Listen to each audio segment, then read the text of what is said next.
बिस्मिल्लाहिर्रहमानिर्रहीम। PPSC Punjab enforcement regulatory authority पीरा का मौरखा 16 मार्च 2025 को जो पेपर हुआ था वो पेपर आज सॉल्व करते हैं। और सबसे पहला सवाल है, which Pakistani poets nominated for Nobel prize. Nobel prize के लिए पाकिस्तान के किस अजीम इनकलाबी शायर को नॉमिनेट किया गया था? वो थे फैज़ अहमद। फैज़ साहब जदीद सदी के इकबाल, जो रुके तो कोहे गिराते हम, जो चले तो जहाँ से गुजर गए, रहे यार हमने कदम कदम तुझे यादगार बना दिया। अजीम इनकलाबी शायर फैज़ अहमद फैज़ साहब थे कि जिनको नॉमिनेट किया गया था नोबेल पीस प्राइज़ के लिए, लेकिन इनको नोबेल प्राइज़ नहीं मिला था। आल्दो इनको जो प्राइज़ मिला था वो रूस की तरफ से जो लेनिन प्राइज़ था वो इनको मिला था। लेनिन प्राइज़ बेसिकली ये पीस से रेलेवेंट था, अमन के हवाले से, और ये इनको मिला था 1962 में मिला था। एक और पाकिस्तानी, उनको भी यही लेनिन पीस प्राइज़ अवार्ड दिया गया था, बाबा खिदमत अब्दुल सत्तार एदी साहब को 1988 में यही लेनिन पीस प्राइज़ अवार्ड दिया गया था। अब्दुल सत्तार एदी साहब को, अब्दुल सत्तार एदी साहब को 1988 में लेनिन पीस प्राइज़ दिया जाता है। और फिर फैज़ अहमद फैज़ साहब को कब दिया जाता है लेनिन पीस प्राइज़? 1962 में ये पीस प्राइज़ दिया जाता है। फिर अजीम इनकलाबी शायर फैज़ अहमद फैज़ साहब को 1990 में सितारा इम्तियाज़ पाकिस्तानी हुकूमत भी नवाजती है उनके मरने के बाद। सो इनकी जो डेट ऑफ डेथ है 1984 डेट ऑफ डेथ है, डेट ऑफ डेथ। और फिर 1990 में 1990 में इनको पाकिस्तानी हुकूमत सितारा इम्तियाज़ पेश करती है। सितारा इम्तियाज़ से फैज़ अहमद फैज़ को नवाजा जाता है। फैज़ अहमद फैज़ बुनियादी तौर पर ये मिलिट्री ऑफिसर भी रह चुके थे, और जो रावलपिंडी कॉन्स्पिरेंसी हुई थी उनमें भी इनको क्रिमिनल करार दे दिया गया था और इनको 4 साल की सज़ा भी सुनाई गई थी। 4 साल की सज़ा। रावलपिंडी जो कॉन्स्पिरेंसी हुई थी उसमें फैज़ अहमद फैज़ साहब को 4 साल की सज़ा भी सुनाई गई थी। और उसी के साथ साथ में अगर इनके प्रोफेशंस के हवाले से देखा जाए तो ये पोइट भी थे, फ़िलासफ़र भी थे, और ये मिलिट्री ऑफिसर्स भी रह चुके थे। इस हवाले से जो फैज़ अहमद फैज़ साहब के हवाले से मज़ीद ये सवाल बन सकते हैं कि इनकी डेट ऑफ डेथ क्या है? वो डेट ऑफ डेथ 1984 है। और इनको कौन से अवार्ड दिए गए थे? सोवियत यूनियन की तरफ से लेनिन पीस प्राइज़ दिया गया था। इसके साथ कोई जो दूसरी पर्सनैलिटी थी पाकिस्तानी शख्सियत जिनको लेनिन पीस प्राइज़ दिया गया था वो हैं बाबा खिदमत अब्दुल सत्तार एदी साहब, जिनको 1988 में ये अवार्ड दिया जाता है। तो फैज़ अहमद फैज़ साहब के हवाले से जो पॉसिबल क्वेश्चन बन सकते हैं वो यहाँ पे मैंने डिस्कस कर लिए हैं।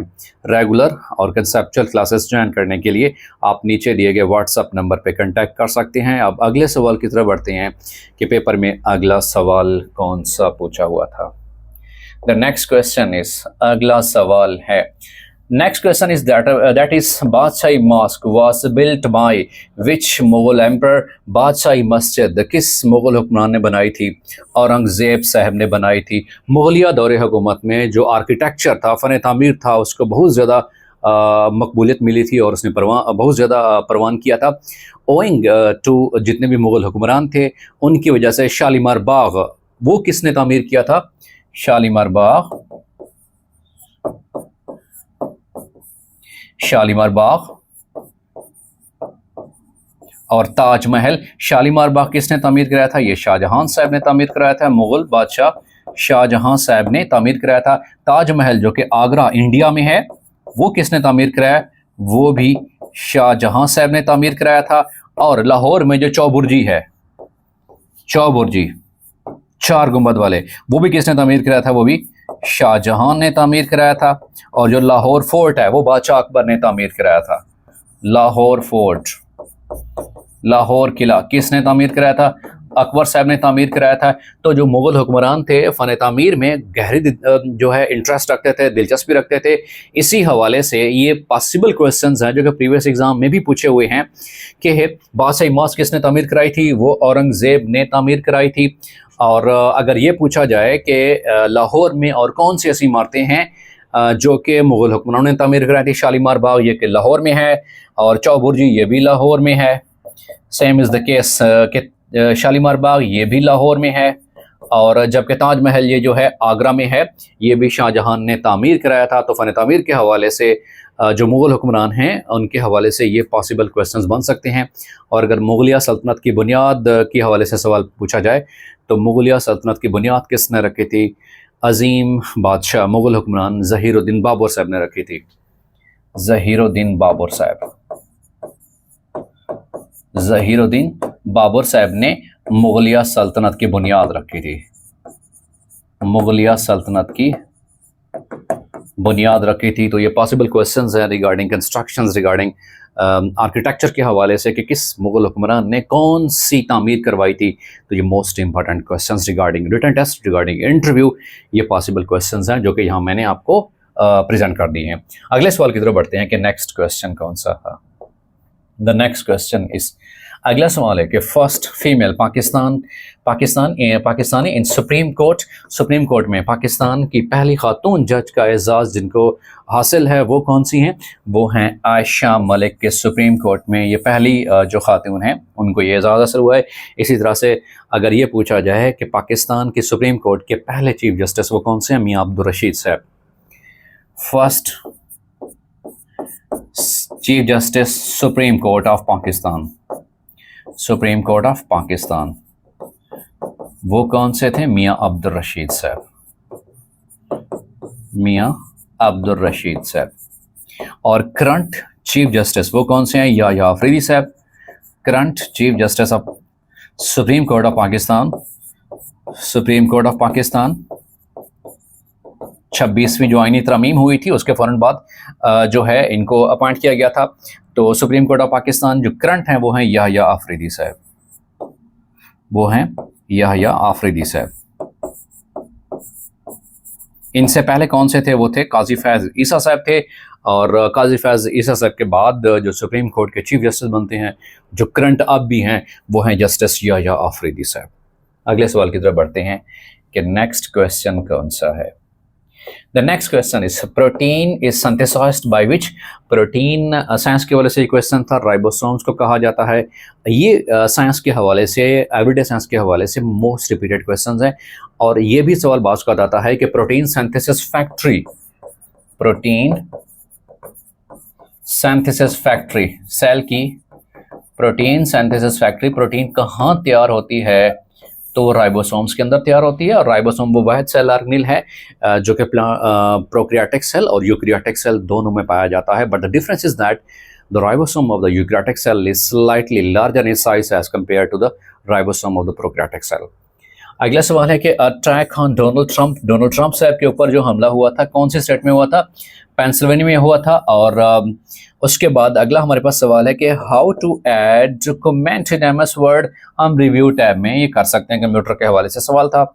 From which tab header and footer can be added, insert से उसको ऐड किया जा सकता है। कंप्यूटर के रेलेवेंट ये क्वेश्चन आ रहे हैं। How to apply theme on slides, वो क्या है? जब डिज़ाइन को सेलेक्ट करते हो तो उसमें डिफरेंट थीम्स आ जाते हैं। पावर पॉइंट के हवाले से बात हो रही है, जब प्रेजेंटेशन होती हैं तो उसमें डिफरेंट अगर थीम आप सेलेक्ट करना चाहते हो तो वो किस तरह सेलेक्ट कर सकते हो?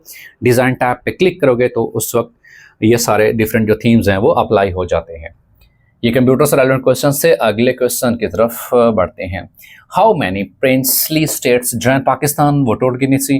14 स्टेट्स थी। Who discovered malaria? ये रोनाल्ड रोज साहब ने मलेरिया को सबसे पहले डिस्कवर किया था। एक्चुअली जो मलेरिया है ये मैला और एरिया से लफ्ज निकला हुआ है। मैला mean bad and area mean air. Actually पुराने ज़माने में जब ये इसका मलेरिया का कोई इलाज नहीं था, इसका काजुअल एजेंट का नहीं पता था कि इसका पैथोजेंस कौन सा है, तो उस वक्त ये अज्यूम किया जाता था, एक ऑब्जर्वेशंस थी कि जो गंदा पानी है, जो खड़ा पानी है, उसकी वजह से मलेरिया होता है। और फिर बाद में पता चला कि ये तो मच्छर मॉस्किटो साहब ही हैं जो कि मलेरिया फैलाने का बायस बन रहे हैं। तो ओवरऑल रोनाल्ड रोज साहब ने सबसे पहले जो एक्सपेरिमेंट किए थे वो जो है बर्ड्स के ऊपर एक्सपेरिमेंट किए थे, चिड़ियों के ऊपर एक्सपेरिमेंट किए थे। उसके बाद आके ह्यूमन बीइंग के ऊपर उन्होंने एक्सपेरिमेंट किए थे कि वाकई जो है एक जो मॉस्किटो है जिसने पहले एक बीमार बंदा था उसको अफेक्ट किया, पहले बर्ड के ऊपर एक्सपेरिमेंट, उसके बाद आके ह्यूमन बीइंग के ऊपर एक्सपेरिमेंट, और जो हेल्दी पर्सन बंदा था उसको भी मलेरिया हो गया था। तो ओवरऑल एक पूरी स्टोरी है मलेरिया की। तो मलेरिया जो है किसने डिस्कवर किया था? रोनाल्ड रोज साहब ने डिस्कवर किया था। Who invented swimming machine? ये एलियस हॉफ साहब ने डिस्कवर की थी। विच काज मलेरिया? मलेरिया का बायस बनने वाला कौन सा है? प्लाज्मोडियम है, जो कि उसके सलाइवा में होता है, जो कि उसके मुंह में होता है। अगले सवाल की तरफ बढ़ते हैं कि नेक्स्ट क्वेश्चन इज, अगला सवाल है what is IF function Excel? जो एक्सेल होता है उसमें फंक्शन IF किसके लिए होता है? लॉजिकल कंपैरिजन के लिए होता है। स्टोन कैंसर, ताजमहल जो है उसकी जो बिल्डिंग है ओवरऑल उसको थोड़ा सा नुकसान हो रहा है। किस वजह से हो रहा है? Due to the acid rain. Actually होता क्या है कि जो बारिश का पानी H2 के फॉर्म में आ रहा होता है, इधर से SO2, और जैसे आपस में कंबाइन होते हैं ये फिर एसिड रेन की फॉर्म में जिस बिल्डिंग के ऊपर गिरते हैं उस बिल्डिंग को भी तबाह कर देते हैं। और जिस पानी में यही तेज़ाबी बारिश जो है वो गिरती है, तो उस पानी के अंदर जो भी एक्वेटिक लाइफ है, जो भी मैरिन लाइफ है, तो उसको भी क्या कर देते हैं? डिस्टर्ब कर देते हैं। तो ओवरऑल जो ताजमहल है वो एसिड रेन की वजह से क्या हो रही है? उसकी जो ओवरऑल बिल्डिंग है वो मुतासर हो रही है। Rawal dam is constructed on which year? ये 1962 में ये बना था। विच app is used for application of domicile? जो डोमिसाइल है ऑनलाइन डोमिसाइल के असूल के लिए और उसको अप्लाई करने के हवाले से जो एप्लीकेशन इस्तेमाल की जाती है उसके हवाले से सवाल पूछा गया था।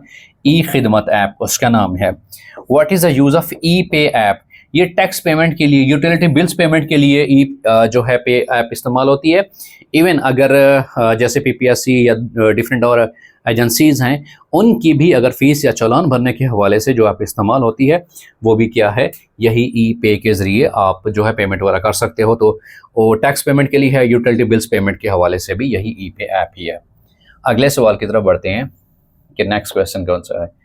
First president of Pakistan, Pakistan के पहले सदर कौन से हैं? वो हैं सिकंदर मिर्ज़ा साहब। खंजरा पास कनेक्ट्स विच कंट्री? ये क्या है? पाकिस्तान को चाइना के साथ ये मिलाता है। फर्स्ट CM पंजाब, पाकिस्तान जो पंजाब है उसके पहले CM जो है चीफ मिनिस्टर कौन से हैं? इफ्तिखार हुसैन साहब हैं इसके पहले chief justice. Pact for refugee between India and Pakistan after partition is called, उसको क्या नाम दिया? उसको नेहरू पैक्ट दिया गया था कि पाकिस्तान और इंडिया की दरमियान जब पार्टीशन हुई थी, जो मुहाजिरीन का जो मसला था उस हवाले से एक पैक्ट, एक मुआहदा था। उस मुआहदे का नाम क्या है? नेहरू पैक्ट उस मुआहदे का नाम है। अगला सवाल है कि which city contribute most in Punjab GDP? वो कौन सी है? जो सिटी है वो लाहौर सिटी है रिस्पेक्टेड स्टूडेंट्स। उसके बाद क्या? FIR launch in which section? 154 CRPC section के तहत FIR जो है वो लॉन्च की जाती है। Which one of the following is UNESCO heritage? वो कौन सा है? वो रोहतास किला है, किला रोहतास। किला रोहतास इसका सही जवाब है। Which wind effect Punjab in winter according to the paper में जो आया हुआ था उसके अकॉर्डिंगली वो क्या है? वो मॉनसून था जी। उसके बाद क्या? Attack on Donald Trump which states? वो क्या है? पेंसिल्वेनिया है कि उस स्टेट में डोनाल्ड ट्रम्प साहब के ऊपर अटैक किया गया था। अगला सवाल है that is who is responsible for provincial administration? Overall अगर किसी भी प्रोविंस के हवाले से सवाल आ जाए कि जो एडमिनिस्ट्रेटिव हेड होता है वो कौन सा होता है? वो चीफ सेक्रेटरी होता है सूबे का, जो एडमिनिस्ट्रेटिव हेड होता है। Minimum distance between two distances उसको क्या नाम देते हैं? उसको डिस्प्लेसमेंट नाम देते हैं। ये GK के हवाले से, साइंस के हवाले से ओवरऑल ये सवाल पूछा हुआ था कि मिनिमम डिस्टेंस बिटवीन टू, जो मिनिमम डिस्टेंस है बिटवीन 2 पॉइंट्स और 2 डिस्टेंसेस उसको क्या नाम देंगे? वो डिस्प्लेसमेंट कहलाता है। और उसके बाद सवाल है कि first economic war between Pakistan and India वो 1948 में हुई थी। इसके बाद जो एक और पाकिस्तान और इंडिया के माबैन जो जंग हुई थी वो 1965 में, उसके बाद 1971 में और फिर 1999 में कारगिल वार हुई। जो कारगिल की जंग है, कारगिल की जंग पाकिस्तान और इंडिया के माबैन हुई थी। By default how many worksheets in Excel? 3 होती हैं। The next question is deforestation primarily caused by, actually urbanization की वजह से होती है। अर्बनाइजेशन मीन कि जब पॉपुलेशन जो है आबादी का रुख वो देहातों की बजाय शहरों की तरफ होता है तो डेफिनेटली वहाँ स्कूल, कॉलेज, इंडस्ट्रीज़, तो उसको डेवलप करने के हवाले से अर्बनाइजेशन होती है। उस वजह से डिफॉरेस्टेशन करनी पड़ती है। मींडू से रिमूवल ऑफ ट्रीज़ या कटिंग डाउन ऑफ ट्रीज़ या रिमूवल ऑफ फॉरेस्ट्स, उसको नाम देते हैं डिफॉरेस्टेशन। उसका बेसिक्स मेन काज कौन सा है? वो अर्बनाइजेशन है। NLP language in chat GPT work for ये टेक्स्ट बेस्ड रेस्पॉन्स है। पर्पस ऑफ दस्तक ऐप जो मरियम साहब ने इंट्रोड्यूस कराई है to provide government service at doorstep, जो मौजूदा पसूबा पंजाब के यू चीफ मिनिस्टर हैं मोहतरमा मरियम नवाज साहबा, उन्होंने दस्तक ऐप इंट्रोड्यूस कराई है कि गवर्नमेंट के जितने भी इनिशिएटिव्स हैं, गवर्नमेंट की जो सर्विसेज हैं वो आपको आपके घर की दहलीज तक ही मुहैया की जाएंगी। उसके बाद कि how much experience required by advocate high court to become supreme court जज, उसके लिए 15 ईयर्स जो हैं वो लाजमी एक्सपीरियंस दरकार होता है। अगला सवाल है कि most fertile reason of Pakistan वो कौन सा है? वो इंडस बेसन मोस्ट फर्टाइल है, सबसे ज़्यादा खेज इलाका है। हाउ मैनी स्पाइनल नर्व्स कितने पेयर्स होते हैं? उसके 31 पेयर्स होते हैं ओवरऑल। और उसके बाद है कि वुल्गर मीन्स, उसका मतलब क्या होता है? इनडिसेंट, नामुनासिब। How many seats in national assembly, अब पेपर में जो सवाल आया हुआ था उसके जो आंसर आए हुए थे उसमें 342 राइट था। अगर ओवरऑल आ जाए, ये मैं पेपर के हवाले से बात कर रहा हूँ रिस्पेक्टेड स्टूडेंट्स, ओवरऑल अगर करंट देखा जाए तो वो 336 हैं रिस्पेक्टेड स्टूडेंट्स। और अगर सेनेट के हवाले से पूछा जाए तो वो कितनी है? वो 96 हैं, याद रखिएगा जी। सेनेट्स की टोटल सीट्स, और total seats national assembly of Pakistan वो कितनी है? 336 हैं। But as per options in the paper वो क्या था? वो 342 342 था। Which country is the biggest arm provider? Pakistan वो चाइना है जो कि आर्म प्रोवाइड कर रहा है, असला दे रहा है। और पाकिस्तान और चाइना के दरमियान जो मुआहदात हैं तो उस हवाले से चाइना जो है वो बिगेस्ट कंट्रीब्यूटर है।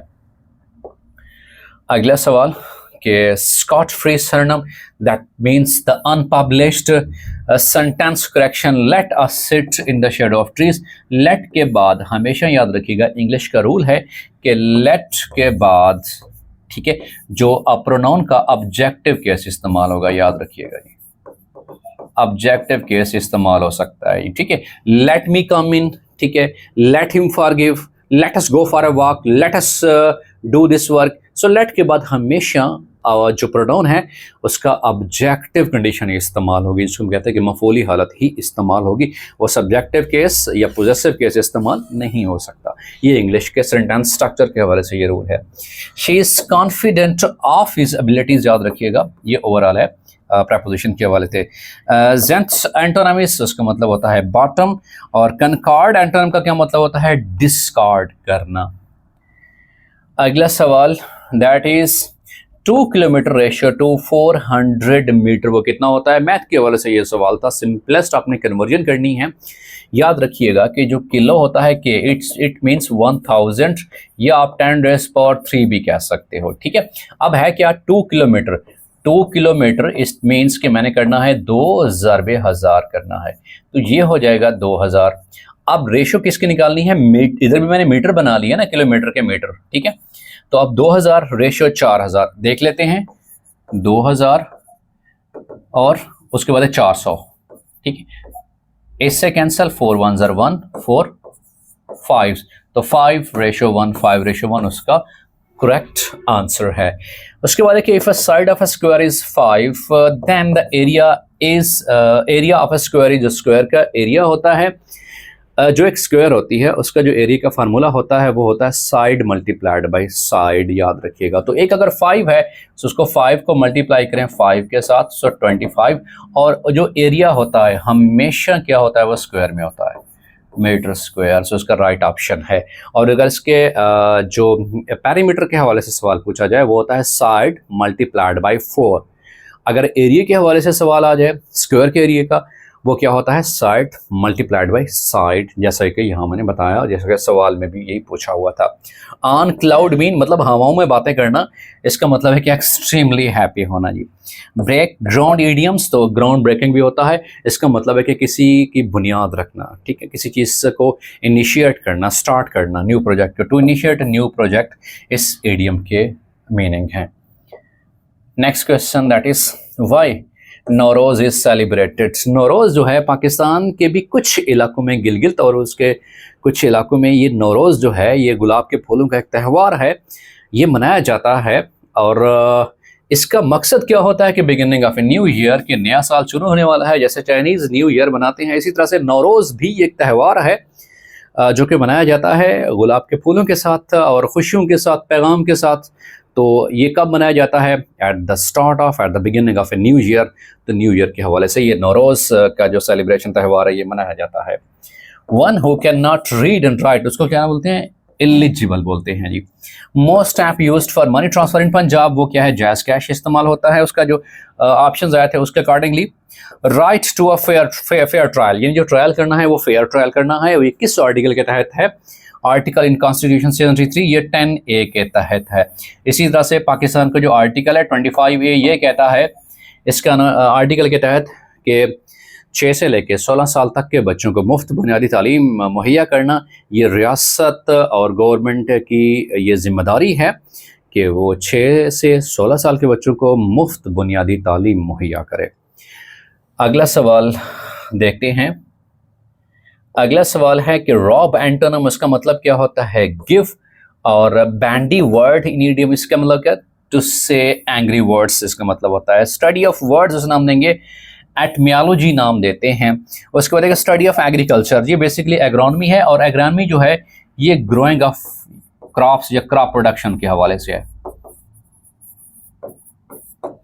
उसके बाद देखिए, विच app is used book railway tickets, railway ticket को बुक करने के लिए पाकिस्तान रेलवे जो है उस हवाले से ये सवाल पूछा हुआ था।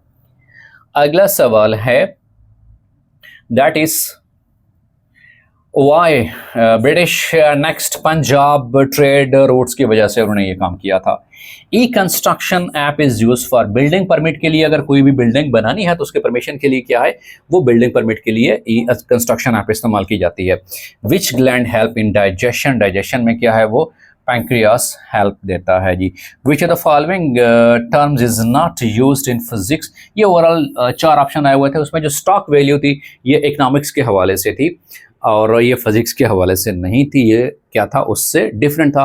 तो उस हवाले से उसका राइट ऑप्शन है। Pakistan used which platform for international remittance, वो वेस्टर्न यूनियन है कि इंटरनेशनल जो है वो ज़र मुबादला के हवाले से, इनकम और आउटगोइंग के हवाले से वो वेस्टर्न यूनियन को इस्तेमाल किया जाता है। अगला सवाल है, CRPC, section for piece on conviction, ये सेक्शन कौन सा है? सेक्शन 106 है। Chat GPT built on which model, वो ट्रांसफार्मर आर्किटेक्चर मॉडल है। और देवर फोर्ट्स, ये कहाँ पे है? ये चौलिस्तान में है। फंक्शन ऑफ पीरा, के पीरा जो है उसका बेसिक फंक्शन क्या है?